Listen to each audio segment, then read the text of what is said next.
Hello friends, क्या आपने भी आलीशान घर और बड़े बड़े प्रॉपर्टीज़ खरीदने के सपने देखे हैं और उन सपनों को पूरा करने के लिए क्या आपने कोई प्लान बनाया है। रियल एस्टेट जगत के एक नामी व्यक्ति है रॉबर्ट कियोस्की जी। जब वो 12 साल के थे तब उनके दोस्त माइक, उनके पिताजी ने एक बड़ी सी जायदाद खरीदी थी। जब रॉबर्ट उनके पिताजी के साथ वो प्रॉपर्टी देखने गए तो वो समुंदर के किनारे एक बड़ी सी आलीशान ज़मीन थी, एक महंगी जायदाद थी। रॉबर्ट को पता था कि माइक के पिताजी के पास इतने पैसे नहीं हैं कि वो इस प्रॉपर्टी को खरीद सके। तो उन्होंने उनसे सवाल पूछा, आपने कैसे इतनी बड़ी प्रॉपर्टी खरीदी, इसका मुझे जवाब दे। माइक के पिताजी ने कहा कि मेरी इतनी हैसियत तो नहीं है कि मैं इस प्रॉपर्टी को खरीद सकूं और ना ही मेरे पास उतने पैसे हैं, लेकिन मेरे लिए मेरा बिजनेस इस ज़मीन को, इस जायदाद को खरीद सकता है। क्या आप जानते हैं, ये कोई चमत्कार नहीं है, ये सिर्फ एक राज है बिजनेस का, जिसे रॉबर्ट अपनी 12 साल की उम्र में ही समझ गए थे और आगे चलकर उन्होंने आज के समय में वो रियल एस्टेट के एक नामी व्यक्ति है। उन्होंने खुद का अपना एक रियल एस्टेट का एम्पायर खड़ा किया है। तो क्या है वो राज, चलिए जानते हैं आज के इस वीडियो में। ये वीडियो आधारित है रॉबर्ट कियोस्की जी की किताब गाइड टू इन्वेस्टिंग पर। ये किताब हमें सिखाती है कि कैसे बिजनेस और इन्वेस्टमेंट हमारी ज़िंदगी में ज़रूरी हिस्सा है और कैसे हम इन्वेस्टमेंट की सहायता से अपनी ज़िंदगी में सफल हो सकते हैं। वेलकम एंड नमस्ते, मैं हूं निखिल। स्वागत करता हूं आपका अपना थॉट चैनल पर, जहां पर आपको एंटरटेनमेंट के साथ साथ नॉलेजफुल किताबों की जानकारी दी जाती है।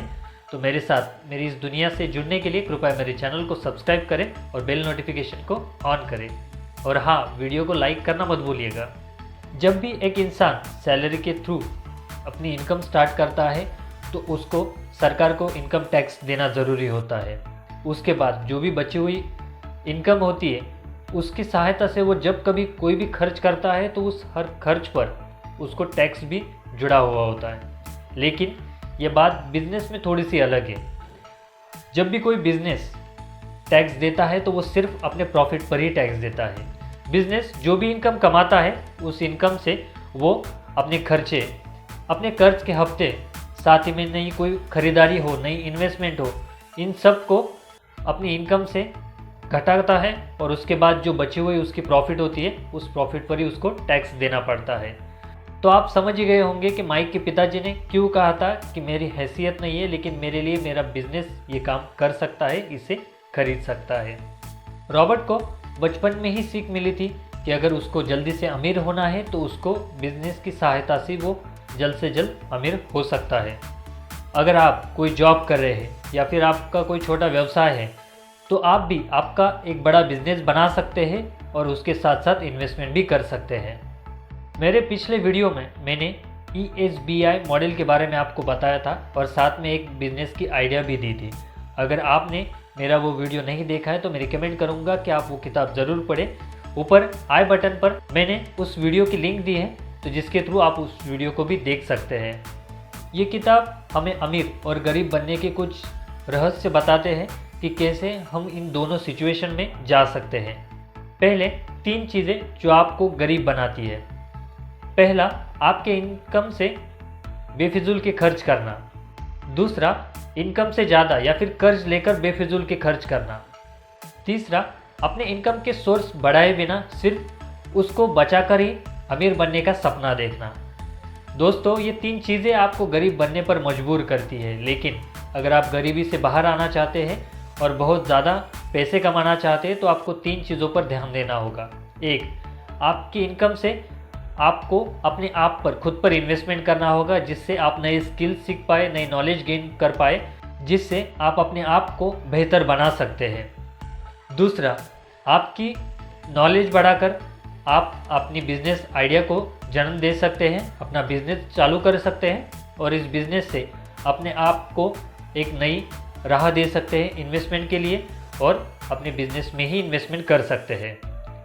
तीसरा, अगर आप अपनी जॉब पर ही एक नया मुकाम पाना चाहते हैं तो अपने स्किल से अपने काम को और अच्छा बनाइए, उसमें नए नए अपॉर्चुनिटीज़ के द्वारा अपने काम को, अपने ऑफिस में अपनी एक नई जगह बनाइए, जिसके द्वारा आपका इनकम सोर्स बढ़ जाएगा और साथ ही में उस ज़्यादा इनकम से आप इन्वेस्टमेंट भी कर सकते हो। दोस्तों, गाइड टू इन्वेस्टिंग ये किताब आपको इन्वेस्टमेंट की मानसिकता से लेकर इन्वेस्टमेंट के फ़ायदे और इसके रिस्क इन सभी की जानकारी आपको देती है। इस किताब में आपको समझाया गया है कि बिज़नेस इतना इम्पोर्टेंट क्यों है, क्योंकि आप जब कभी भी इन्वेस्टमेंट करेंगे तो वो इन्वेस्टमेंट किसी न किसी बिज़नेस में ही होती है। इसके लिए आपकी इन्वेस्टमेंट की नॉलेज को बढ़ाने के लिए आपको आपके पास बिज़नेस की नॉलेज होना भी ज़रूरी है। जब आप कोई बिज़नेस समझते हैं उसके अपॉर्चुनिटीज़ आपको समझ में आएगी, साथ ही में उस बिज़नेस में निवेश करने के फ़ायदे और नुकसान को संज्ञान में रखकर आप उसमें निवेश कर सकते हैं। दुनिया का 90% पैसा सिर्फ 10% लोगों के हाथ में है, तो अगर आप उन 10% लोगों में शामिल होना चाहते हैं और उन बुलंदियों को छूना चाहते हैं तो आपको बिजनेस और इन्वेस्टमेंट ये दो चीज़ों को आपको समझना होगा और इनमें आपको बेहतर बनना होगा। बिजनेस और इन्वेस्टमेंट ये दोनों चीज़ों को बारीकी से और आसान भाषा में समझने के लिए मैं रिक्वेस्ट करूंगा कि आप रॉबर्ट कियोसाकी जी की किताब गाइड टू इन्वेस्टमेंट ये ज़रूर पढ़ें। नीचे डिस्क्रिप्शन में मैंने इस किताब की लिंक भी आपको दी है, जिसके द्वारा आप इस किताब को खरीद सकते हैं, इस किताब को ऑर्डर कर सकते हैं। आशा करता हूँ आपको मेरा ये वीडियो पसंद आया होगा। मेरी इस वीडियो को कृपया शेयर कीजिए ताकि औरों तक ये जानकारी पहुँच सके। जल्दी मिलेंगे अगले वीडियो के साथ नई जानकारी और नई इन्फॉर्मेशन के साथ। तब तक पढ़ते रहिए, आगे बढ़ते रहिए।